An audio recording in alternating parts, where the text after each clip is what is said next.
아, 오늘도 요한복음입니다. 요한복음 13장 21절을 읽겠습니다.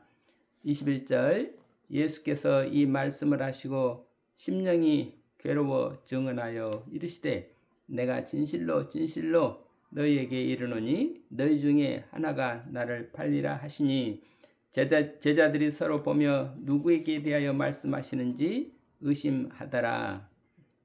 이 두 절을 먼저 읽겠습니다. 여기에 예수께서 이 말씀을 하시고 심령이 괴로워, 예수님이 괴로워하시는 순간, 그래서 오늘 제목을 예수님의 번뇌와 고통이란, 예수님께서도 똑같이 우리 인간으로 오셨기 때문에 한없는 고통을 당하시고 번뇌를 가졌다. 이 번뇌라 하는 것은 우리가 이 속이 타들어간다 그런 뜻이죠. 그러니까 한없이 심령이 괴로운 사건이 무엇이었나, 예수님께서 고통당하신 내용이 뭔가, 이거를 우리 함께 생각하면서 우리 인생에 나의 고통과 괴로움은 무엇이고 이때 우리는 어떻게 해야 될까, 이거를 한번 같이 나눠보도록 하겠습니다. 우선 요한복음 지금 우리가 13장을 읽고 있는데, 요한복음 13장에서부터 지금 14장, 15장, 15, 16장, 17장, 17, 18, 19까지 다 예수님께서 마지막 거기 세상을 떠나시기 마지막 3일에 대한 이야기죠. 목요일, 금요일, 그리고 목요일에 지금 만찬을 하시고 제자들과 성만찬을 하시고 그 최후의 만찬을 하시고, 그 다음에 금요일에 십자가에 달리셨다가 일요일 날 부활하신 내용이 지금 13장부터 쭉 있으니까 하루 이틀에 일어난 일들을 지금 요한복음의 거의 3분의 1이 이렇게 13장, 14장, 15장, 16장, 17장 이 하룻밤에 일어나는 일을 이렇게 아주 길게 써놓은 것이 요한복음의 또 특징이죠. 예수님께서 심령의 괴로움을 받으셨다. 마음이 무엇이 그렇게 괴로웠나, 무엇이 그렇게 힘들었나. 그럴 때 지금 예수께서 이 말씀을 하시고 예수께서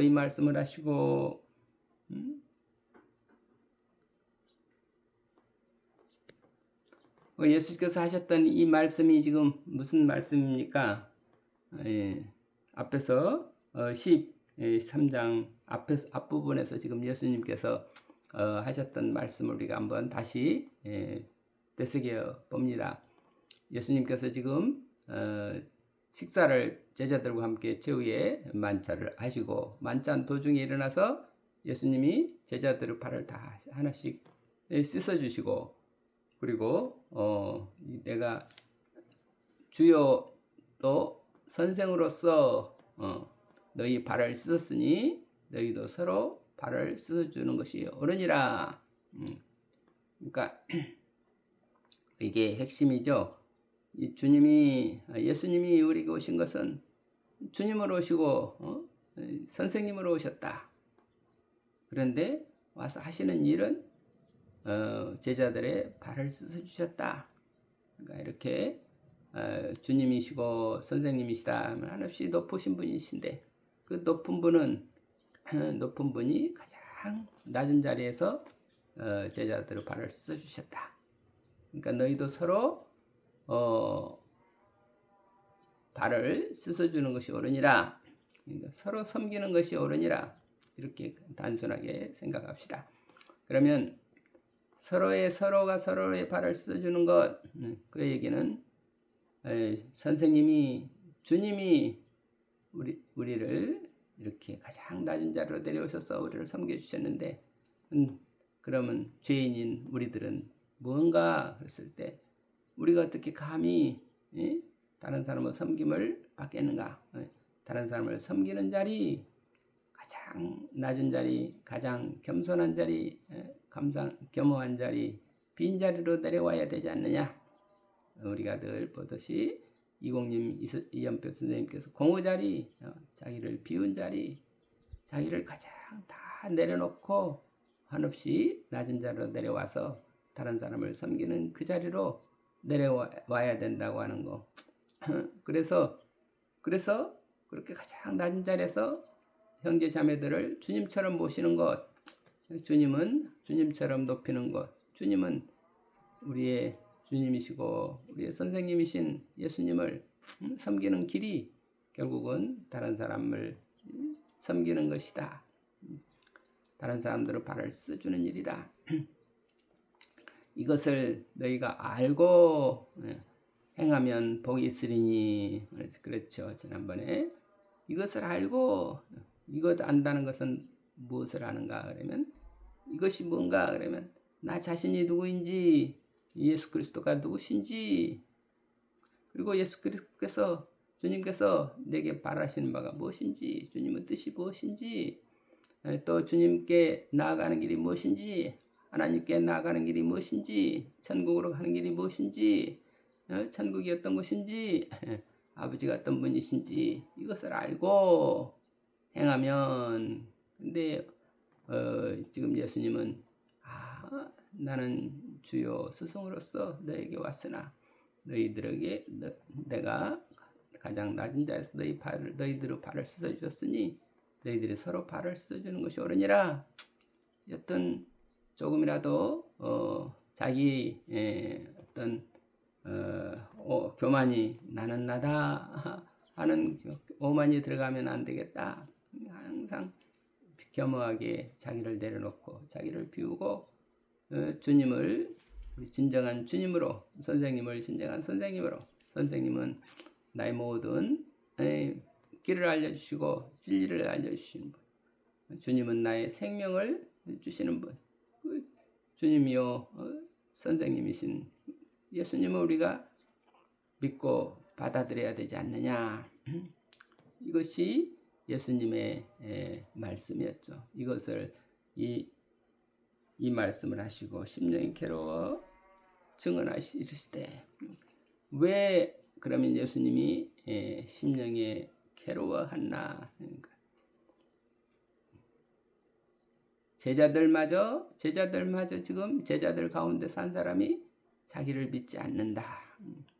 그렇게 지금 3년 동안이나 제자들에게 선생으로서 주로서 모든 것을 다 가르쳐 주시고, 하나님 나라에 대해서 가르쳐 주시고, 하나님 나라 가는 길에 대해서 가르쳐 주시고, 그리고 생명의 영원한 생명을 주시면서 정말 자기의 생명을 바쳐가면서 이렇게 제자들을 사랑하는 그런 생명을 주로 이렇게 같이 있었는데, 그 선생님, 그 주님을 아직도 받아들이지 않는다, 믿지 않는다. 세상 사람들이 믿지 않는 것, 그것도 괴로운 일이지만, 그런데 제자 그렇게 알뜰살뜰 보살피며 길러왔던 제자 중에 한 사람이 자기를 믿지 않는다. 그 자기를 믿지 않는 것을, 자기를 믿지 않고, 자기를 믿지 않으면, 믿지 않고 어떻게 돼요? 믿음이 없으면 결국은 그 자기의 죄에 빠져서 멸망으로 갈 수밖에 없는 그 길을, 그 멸망에서 벗어나지 못하는 그것을 보면서 얼마나 예수님이 괴로워하셨나 이거죠. 이건 심령이 괴로워 진실로 너에게 이르노니 너희 중에 하나가 나를 팔리라. 너희 중에 한 사람이 나를 지금 판다. 이 사실이, 그러니까 판다는 사실이 괴로운 것도 있지만, 그 나를 팔고 그 사람이 멸망할 것 생각하니까, 어둠 속으로 멸망의 길로 가는 것을 생각하니 한없이 괴롭다. 그러니까 주님으로서, 선생님으로서 어떤 그 한 생명을 구하지 못하는 한 생명을 살려야 되는데, 이거 어떻게 해야 되는가 한없이 이 괴로운 그런 지금 예수님의 심정을 우리가 생각할 수 있겠습니다. 예수님께서 왜 그렇게 괴로워하시나? 당신을 믿지 않는 제자가 한 사람이 있다. 자기를 배반하는 사람이 있다. 이것이 얼마나 괴로운 일인가. 뭐든 그렇게 살리려고, 그렇게 살려내려고, 그렇게 영원한 생명의 길로 인도하려고 애를 썼는데 말을 듣지 않고 자기를 말을 듣지 않을 뿐만 아니라 자기 뜻을 거역하고 배반하고 자기의 원수들한테 나를 팔아 넘기려고 한다.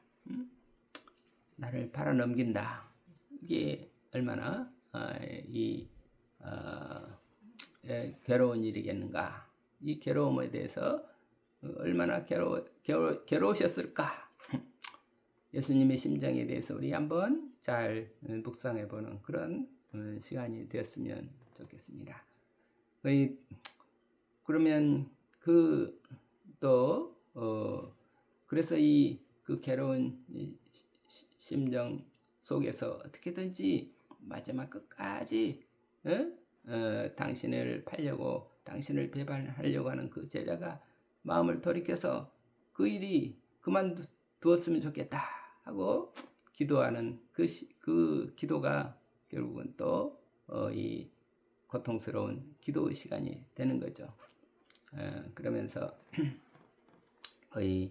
지금 이 유다가 예수님을 배반하고 팔아넘겼다고 하는 내용이 복음서 다 있죠. 마태복음에도 있고 마가복음에도 있고 누가복음에도 있고 요한복음에도 있고 각각 그 전하는 내용이 조금씩 다르지만 하여튼 그 아주 중요한 어떤 예수님의 그 고통스러운 순간으로서 지금 전하고 있습니다. 그래서 지금 예수님께서 그 유다의 배반 그 순간이 가장 괴로운 순간으로서 지금 이 유다가 나가고 난 다음에 제자들을 데리고 겟세마네 동산으로 가서 예수님께서 피땀 흘려서 기도한다. 공관복음 마태마가 이런 복음서에서는 겟세마네 동산에서 아주 피땀 흘려서 기도를 했다. 그러면서 괴로워서 기도를 했다. 그런 내용이 나와 있죠. 요한복음에서는 요한복음 17장에 가서 그렇게 복음서에 가가지고는 세 차례나 제자들에게 깨어 기도하라. 그리고 내가 지금 괴로워 죽을 지경이다. 깨어 기도하라. 그렇게 하시고 한 차례 가서 기도하시고 또 한 30분 가서 기도하시고 그리고 마지막에 이제 또 마지막 차례 한 차례 다 기도하신 다음에는 됐다. 그러는데 요한복음에는 맨 마지막 기도가 아마 실려 있는 거라고 봐야 되겠죠. 자, 이제 모든 게 그 세 차례의 기도라고 하는 것도 우리가 다 살펴보면 첫 번째 기도 어떻게든지 이 찬을 면하게 해 주시옵소서. 그러나 내 뜻대로 마옵시고 아버지 뜻대로 하옵소서. 그러다가 마지막에는 때가 요한복음에서 아버지여 때가 이르렀습니다. 이제 영광을 받을 아들이 영광을 받을 때가 됐습니다. 그게 주님의 뜻이라면 주님의 뜻대로 주님의 뜻 가운데서 영광의 길을 가겠습니다. 그러면서 십자가에 달리시는 거죠. 그러니까 예수님께서 그런 겟세마네 동산에서 기도 시간이 한없이 고통스러운 시간이었고 그 다음에 이제 그 다음 날 십자가에 잡혀서 그 다음 날 이제 골고다 언덕에서 이제 십자가를 지신 것 그건 육체적인 고통이고 그 육체적인 고통이 있기 전에 심령의 고통이 그 지금 목요일 날 밤에 유다가 배반하는 사건 그 사건 속에서 일어나는 게 심령의 고통이죠. 그 심령의 고통이 십자가에 육체적인 고통보다도 더 크지 않았을까? 십자가의 고통이 육체적인 고통이지만 그러나 이 심령의 고통, 마음의 고통, 그러니까 피땀 흘리면서 기도했던 그 내용이 나와 있습니다. 그런 어떤 기도 속에서 예수님께서도 그런 어떤 그 괴로움 속에서, 번민 속에서, 고통 속에서 한없이 기도를 하시고, 그래서 마지막에 아버지의 뜻이 분명해졌을 때 아버지께 영광되는 그 영광의 길로 나가셨다고 하는 것이 예수님의 우리에게 보여주신 십자가의 길이죠. 그런데 지금 간단히 또 우리 인생이라고 하는 것이 다 하나의 십자가를 통과 이런 예수님도 이러셨는데 하물며 우리 인생도 하나같이 다 어떤 십자가의 길을 가는 거죠. 그래서 이 십자가를 겪을 때마다 우리도 십자가를 통과할 때마다 우리도 하나님은 고통 속에서 기도를 드리지 않을 수 없는 거죠. 그런데 우리 동광은 이연필 선생님에게 있어서 그런 고통의 순간은 무엇이었을까? 또 오북한 장로님의 고통의 순간은 그런 어떤 영적 고통의 순간은 언제였을까? 이런 생각도 좀 해봅니다. 이연필 선생님이다. 이연필 선생님의 일생이 십자가의 길이었죠. 이연필 선생님도 그래서 이 갈보리 주님의 길 그렇게 주님 뭐예요? 주님 가신 길이라면 그 뭐 가시밭길 또는 태산줄령 뭐 바다끝 하늘끝 어디든지 주님 계신 곳이라면 내가 주님을 따라가겠습니다. 그런 거지만 그때 주님을 따라가는 길이 한없이 괴롭고 고통스러울 때가 많이 있었죠. 그 중에 일생이 그런 어떤 주님을 따르는 그 십자가의 길인데 우리 이연표 선생님은 1950년도에 화학산에서 날마다 이 생사의 갈림길에서 어떻게 하나 하고 기도하면서 사셨던데 그러나 결국은 그 화학산에서 유아래 선교사를 모시고 빠져나왔지만 그러나 그로 말미암아서 또 여러 가지로 이 공산 빨치산들한테 공산당 빨치산 군인들한테 결국은 순교당한 수많은 사람들이 생각할 때 얼마나 이연표 선생님께서 괴로워하셨는지 좀 더 그분들의 순교를 막을 수 없었는가?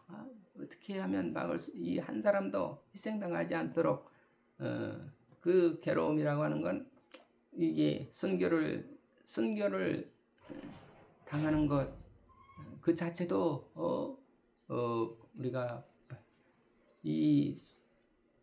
그 어떤 순수한 생명을 해치는 사람, 그 사람의 영혼을 생각할 때 그 사람이 어떻게 또 이 지옥에 빠지게 되지 않나? 그렇게 한 생명이 사라지는 그 고통도 괴롭지만 그걸 한 생명을 해치는 그 사람의 그 영혼의 파멸에 대해서도 또 한없이 괴로운 거죠. 그러니까 어떻게든지 그런 일이 발생하지 않도록 어떻게 해달라고 하는 그런 기도. 그리고 또 이제 오늘 그 가장 믿었던 그 제자들 가운데서 배반자가 나오고 예수님을 팔던 유다가 나왔다고 하는 것이 한없이 괴로운 것처럼 그래도 이 유교가 끝나고 또 동광원이 수백 명의 고아들을 돌보면서 정말 눈코 뜰 수 없이 바쁘고 온 이 정성과 지혜를 다해서 고아들을 돌보는데 근데 그만 또 같은 교단 내에서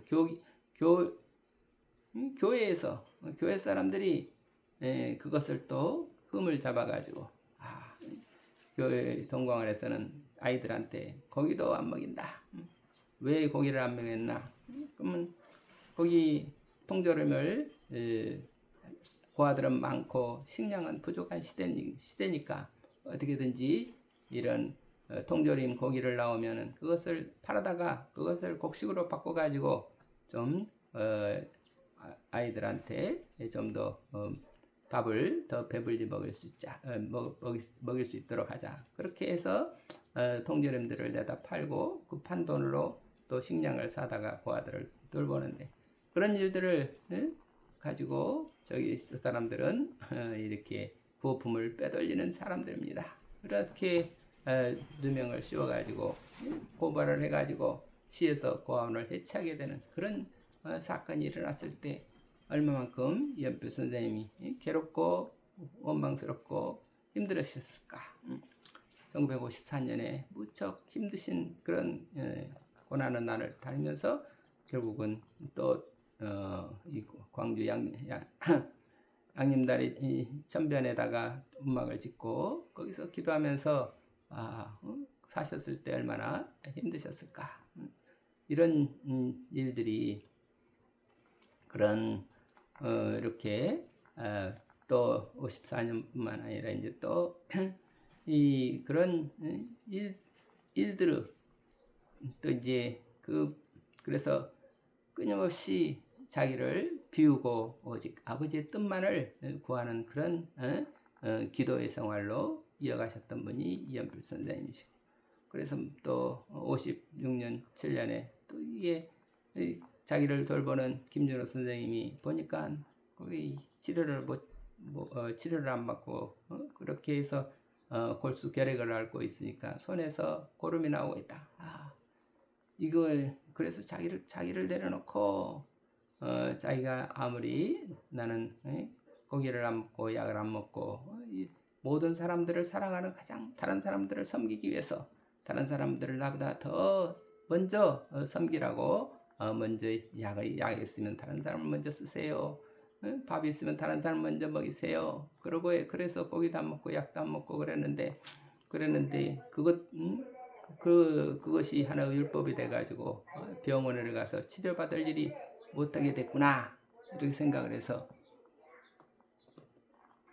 그래서 그런 어떤 뭔가 그 법으로 율법으로 굳어지는 것을 방지하기 위해서 제자를 사랑하는 마음에 의해서 자기가 모든 비난을 감수하더라도 이것들을 깨뜨려야 되겠다. 그런 이 사건이라든지 또 정인수 원장님께서 또 어떤 핍박을 당하면서 자기 식구로부터 배반을 당해가지고 박해를 당하고 한없는 이 린치를 당하면서도 기도밖에는 할 수 없었던 그런 순간이라든지 이런 것들이 생각할 때 동광원의 역사도 역시 계속되는 그런 어떤 순환과 고난 속에서 기도의 삶을 살았던 그런 어르신들 덕분에 우리가 이 동광원이 이어지고 있다고 하겠습니다. 하여튼 오늘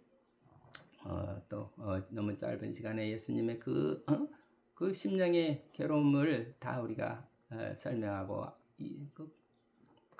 공감하기에는 너무나도 어렵고 부족하지만 하여튼 예수님께서 그렇게 한없이 힘든 시기를 보내면서 기도를 통해서 그것을 아버지의 뜻을 찾고, 그래서 궁극적으로는 아버지께서 영광되는 그 영광의 길로 나아가는 길을 우리에게 보여주셨다는 것을 우리가 알고, 우리 자신도 매 순간순간 고통을 당할 때마다 기도를 가지고 주님의 뜻, 아버지의 뜻, 아버지의 영광을 위한 사랑의 길이 무엇인지 그 지혜를 가지고 우리가 능히 승리하고 이겨낼 수 있기를 바라고 기도합니다. 감사합니다. 아멘.